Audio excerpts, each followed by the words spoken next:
Thanks for joining this video, everyone. My name's Rich. I'm the founder of MoveMeOn.com. I used to work at McKinsey and have founded two businesses since.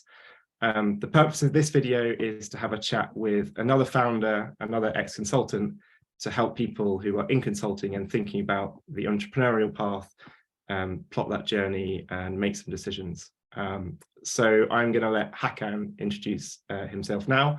And then I've got 10 questions that I'm going to go through with Hakan. And if you want to see what we're going to cover, it's in the video description. Over to you, Hakan. Thank you, Rich. Hi, everyone. I'm also a former consultant, although the competitor of Rich's former company from BCG. I spent 8 years in consulting, started as all the way from the associate and left as a principal in New York office.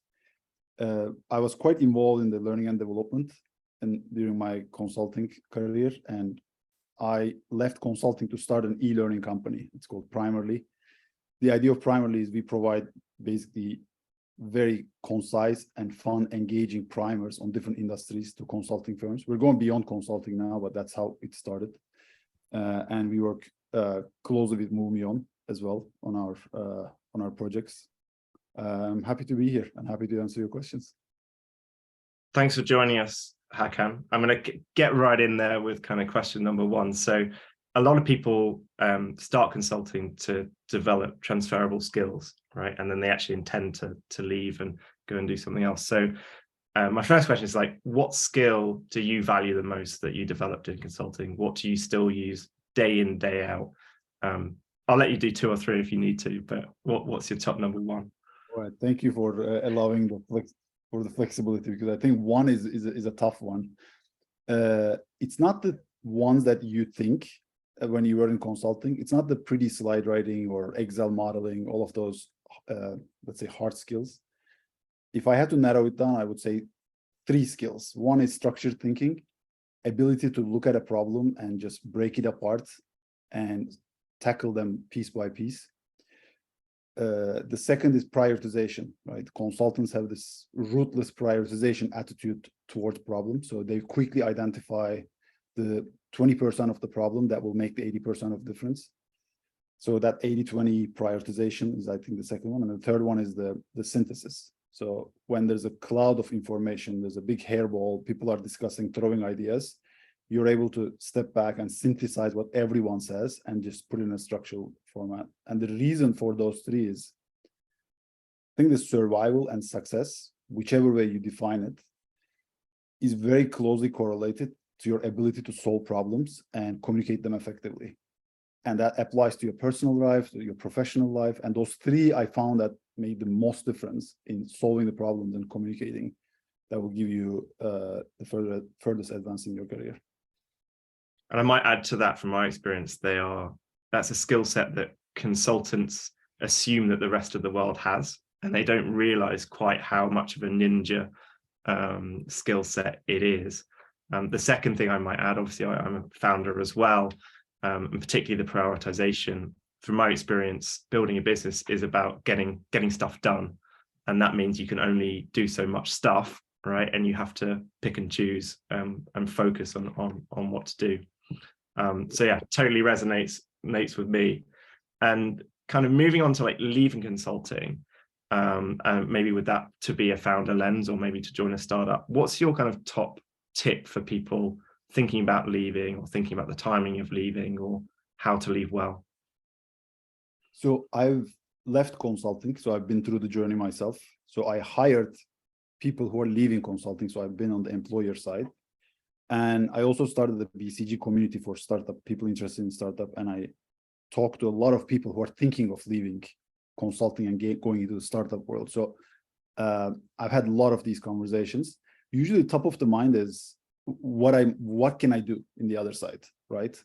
Because you come with certain skill set, they are very applicable in the corporate world, but they're not that visible. All these three core skills that we talked about, they're kind of, they will help you go farther in your career, but it's very hard to articulate. It's hard to say in an interview, I'm very good at structured thinking. Like that just doesn't get you the job that you want. It's also, I think, what I see people struggling the most is figuring out what they want to do, right? They have they have unlimited options and they want to choose and they want to do something. They kind of have a rough idea of what they want. They want impact. They want to work with good people. But what does that translate in terms of what startup I join, or should I start my business? I would suggest three things. One is narrow it down, right? And there's a framework that you could use. Now you could use your consulting skill set, right? How do you narrow it down? Am I a B2B person or a B2C person? Immediately you halve your opportunities, right? B2B is more account-based, long-term investment, relationship-based thing. B2C is more like, I'm very good at marketing. I want to sell it directly to consumer. Then you could narrow down to consulting. So narrow down the industry. If you have an industry preference, not everyone has, so you can skip this step. And I think the third is the stage, right? On one end of the spectrum, you have starting your business, which is super risky. You have a negative salary, right? You don't have zero salary, you have negative salary, so sometimes you have to put money in. And on the other extreme, you have the corporate world where you have almost near your consulting salary. And this is a risk spectrum of risk. So figure out where you are on that spectrum. Not everyone has to start their business. You don't have to join the corporate. Maybe Series C, Series D will give you enough cash flow, career boost, and all of that stuff. And then maybe the next thing you do after that will be starting your own business. So if you figure those three, you will narrow it down pretty clearly. The second is don't follow the shiny objects. Whatever the hot thing is at that time, it will change over time. Give it 2-3 years, it will be something else. So figure out what gets you excited, where you could use your skills, and just go after that, even if it's not popular. And three is, I think we all need to remind ourselves as high achiever personas that you will be fine. So you will make mistakes, you will join a startup that will fail, you will get a bad jump in your career, but eventually you will be fine. There are a lot of people in this world who haven't accumulated what you accumulated in life in terms of intellectual capacity, wealth, education, whatever, and they're fine. So you will be fine. So you don't need to achieve, the A+ score from your next career jump. Yeah, something I see in consultants thinking about leaving is being scared to take risks. And I think when you're outside consulting, you realize that it's when you're failing and taking risks, you're learning the fastest. So I totally agree with that. And to your second point, I often talk to people and advise them to work out like what gives them energy.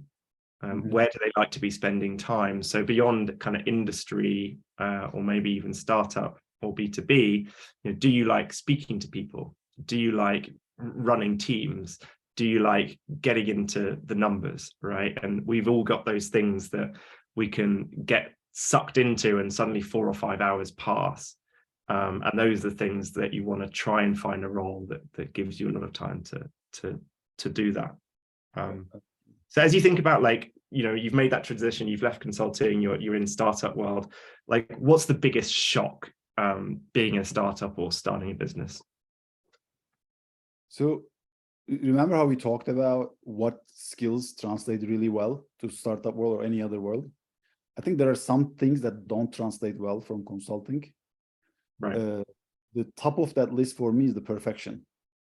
So we have this client ready concept, right? So you look at a slide and you say, is this client ready? Which means you don't even have a double space. You don't have a typo in that slide. You have the insights completely tightened up and crisp.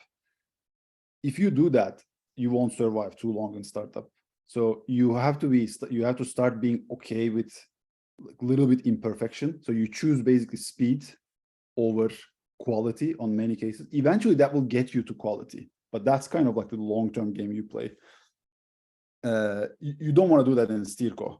That's I get why it's like that in consulting, but it doesn't apply really well in startup world. So one advice that I usually give to people we hire from consulting very early is you have to set yourself up for failure, which is quite counterintuitive for consultants.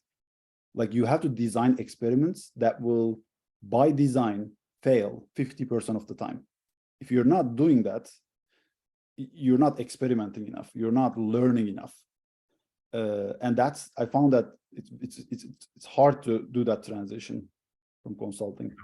Yeah, that iterate fast. but do that publicly, right? In consulting, you're doing it within your team. Often, you're sharing a slide or and it gets iterated in the team and with the partner in quite an internal environment. Actually, when you're in a startup, you need to do that publicly. You need to stick something on your website or, try a new product feature.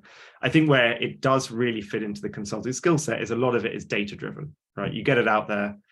You've got lots of data that shows you the response, right? Are people using this, yes or no? And then, in my opinion, you either stop it, keep it, or you refine it, right? And so there will always be a combination of those three. And I guess related, what's kind of been the most difficult thing for you about getting your business off the ground or being in a founder role?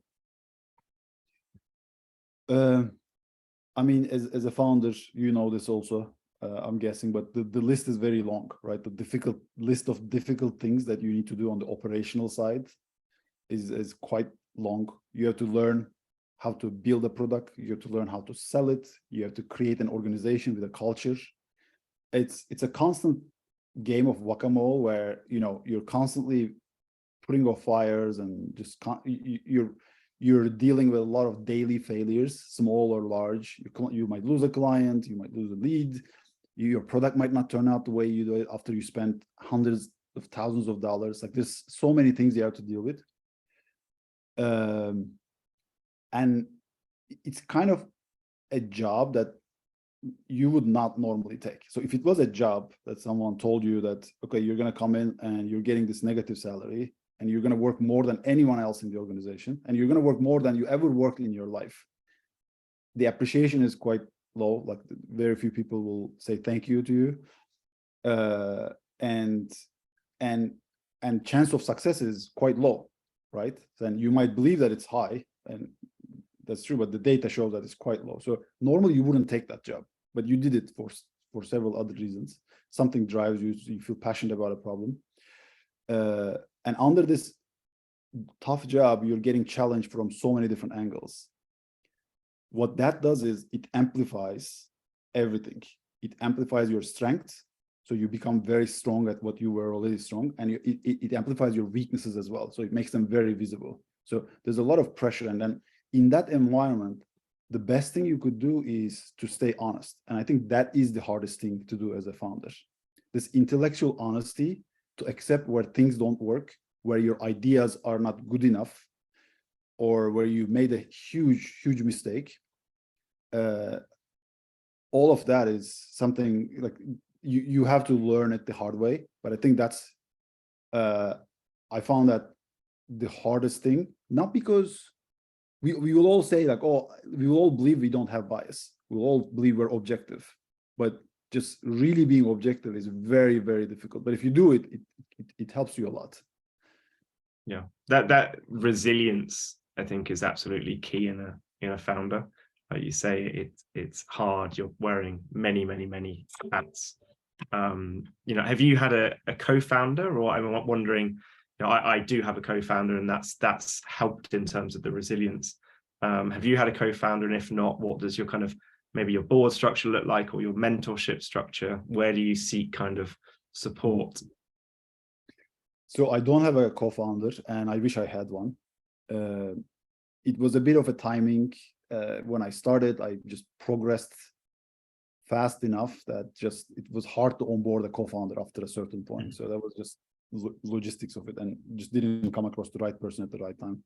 But I would love to have one, because the roller coaster, right? There's the ups and downs. So you want people who's opposite of you in those roller coasters. When you're down, you want that person that's up, and when you're tired, you want that person to lean a hand. I do have a mentor network, and I'm quite thankful for it.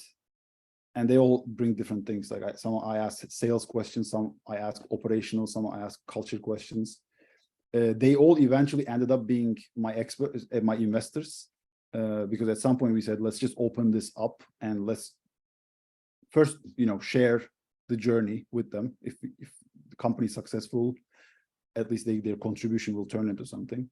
But also, like, it's almost like an ongoing agreement with your investors that, okay, we're in this together, and you'll continue to help me. So So that's kind of my network of people. And I would say that anybody who's been an entrepreneur will probably say that the entrepreneurial community is incredibly supportive and responsive. So, you know, it's something that you can surround yourselves with, and you can grow quite quickly that network of people who might become investors, and if not, are just there for a beer. And there's often in big hubs like New York or Silicon Valley or London, Berlin, there's often particularly now we're through COVID, a lot of events and socials and meetups going on. So yeah, I found it quite easy to build that community. I'm conscious we talked a lot about kind of the hard yards. Flipping it around, what are the best bits about your job? What will you not find anywhere else? What should people be excited by in particular if they're thinking about starting a business? I mean, despite all of these hard things, we do it anyway, right? Because so there must be big things on the other side of the scale that just tips it over to that side. And those are pretty big things. For me, there's like 2-3 things. One is building a team. When you're in consulting on corporate world, you kind of build a team from a pool, but it also doesn't last long. It's project-based. You kind of build a project team that is there for 2-3 months, and then you move into the other one. So the fact it's building a company is like it's raising a baby, right? It's you're parenting a baby where very early on you make certain investments that are for building a certain culture, and you believe that it will pay off great dividends in the long term. So that's part, and building a team, building a culture, building an unspoken code in the company is just my favorite thing by far. The second is building a product, just putting something out there. Even this video, it's a kind of a product. It goes out there. We'll use it, enjoy it, watch it, hate it, like it, share it. Any type of reaction you see, it's coming, and it's just like you build something and people are reacting to it. That's an amazing feeling. And I think the third is just being able to make a change. So our mission is raising the bar in digital learning. I believe in it. I think digital learning is the most effective way to scale learning. And we have a role to play in just making online learning really high quality. And we're moving step by step towards that goal. And that's just extremely motivating and exciting. And that's what gets me up every morning from the bed. Yeah, and I would agree with all of those. One that I would maybe add is being your own boss does give you ultimate flexibility, right? And that doesn't mean that it's not hard work. It's incredibly hard work, but I have been able to flex it around having 3 kids, having a wife who has a demanding career as well. It probably means that my hours are a bit more all over the shop than in a standard kind of corporate job, or if I was working for someone else. So it's something to definitely think about. I'm glad you explained being the boss term, because I think people usually misinterpret it. People think that they are going to be boss of a lot of people, but it does give you flexibility. But at the end of the day, you actually end up having more bosses around than you had before. Your employees, your clients, your investors, just so it's not being your boss doesn't mean that you get to call all the shots. It does give you flexibility, and it certainly doesn't mean you end up doing the cool stuff. Yeah, exactly. And I think particularly in those early days of being a founder, you're really doing absolutely everything. So yeah, no, it's certainly not glamorous. You had a term taking out the bin or something. Yeah. Out the bin. Yeah, I was in our office the other day, and I did both our bin and our recycling because they were overflowing, and people were sort of trying to cram an extra piece of cardboard into the top of it. So like, I guess to summarize, in terms we've done a lot of like why it's hard and a lot of why it's interesting. Like, who does it really suit? Like, what's the DNA of an entrepreneur or a founder? I think to your earlier point, the perseverance or resilience is by far the biggest factor, right? It's a job where you learn through failures and just falling down on your face and getting up and running again. So in corporate world, you succeed with successes. So you score and then you get a point and then you go to the next level. In startup world, you just take 10 shots and one of them work, and that might take you somewhere. So it's a bit different type of progression, and you do need certain level of perseverance, even though, I mean, I don't want to go back to the hardship of the startups, but it gets romanticized a lot. It's a very hard thing, and then it takes a lot of perseverance. The second aspect is, I think, someone with bias for action. In consulting, there are great people, great thinkers, and they could structure the problems really well, and they could build a roadmap and stuff like that. But at the end of the day, for your company to move forward, you need to take mini steps, so many mini steps that just gradually moves the company forward. So there's less time for thinking, and you need to be more action oriented. Yeah, I think particularly in the early stage of founding a business, that action orientation is really, really important. And in today's environment, so we're speaking in early 2023, the end of 2021, we had a real reset in valuations of particularly tech businesses, which has had a knock-on effect to fundraising. A lot more venture capital money is prioritizing profitability, scaling with cash flow. So I think before the end of 2021, you could take a founder route, which was much more around raising money and keeping those investors happy, and potentially less operational, let's say. I think that route is still there, but the valuations mean that I think that biased action in the early days is more important than ever. So really quick, like two sides of a coin. What do you miss from consulting, and what don't you miss? And let's go for like one thing. What do you? SPG points. We used to travel a lot. You have lots of perks in consulting that you kind of don't get in a bootstrapped startup. Half joking, half serious. But I missed the whole environment, right? Like we were very lucky. We got to work with really smart and good people who care about your development, who invested in you. Very collegial culture. So that I miss a lot. But that's kind of what I'm aspiring to build at Primarily as well. And we're getting there. So everyone we hire doesn't only go through the filter of capabilities, skills, and expertise, but also goes through capabilities of values and attitude and things like this. So I miss that, but I think I'll get there. What do I not miss? I don't miss being the advisor. I think that's the thing that I don't miss. It is great for some people, I think, but not for everyone. Some people will eventually want to go there and implement. I don't miss just advising someone when you see the roadmap very clearly and you just want to do it, but then you have to go through so many people, you have to get so many sign-offs, buy-ins, and move the organization in that direction. And maybe you're not even the one who gets to do it. Someone else will do it. You did the advice part. So that's the part that I miss the least. And I'd say, going back to the start of our conversation, if people are thinking about when to leave and spending time really zooming in on, where they want to leave for, what type of job, that spectrum of advising to doing is a really helpful one. So at the kind of very doing end, you have like going and starting a business and bootstrapping, right? And maybe at the advising end, you probably have consulting. Somewhere closer to advising, but between the two would be something like maybe venture capital investing or private equity investing.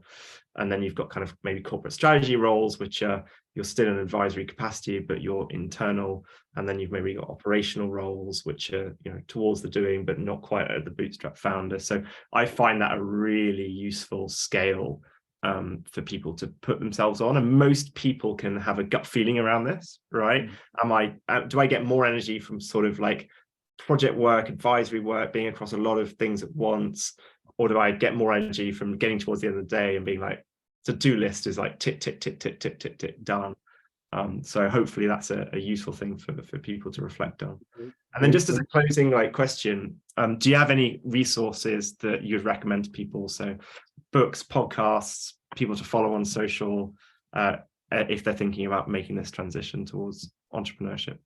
My primary source of information is books. I usually find it more thought out and just deeper. I mean, some people are different. Some people learn from TikTok videos. I'm not from that generation or that group of thinking. So for me, I mean, there's a couple of very popular books that I would recommend to anyone who wants to start a business. The Lean Startup is the first one, right? It's a little bit cliche at this point, but it's almost like the driver's license. Like you shouldn't do a startup without reading it. And there's a bunch of others like 0 to 1, you know, Hard Things About Hard Things. Those are also like the top, you know, startup books. There's one tweet series that I really like though. Naval has a tweet series that's called How to Get Rich Without Getting Lucky. Mm-hmm. He writes about how to get rich, but it's not really about getting rich. It's how to build equity. So it's kind of like this mindset shift of I'm building equity versus I'm getting income. So you're going from salary to how I build equity mindset. It's a 2-minute read, and I find that very, very helpful, very well thought out. Predictable Revenue is a great book for sales.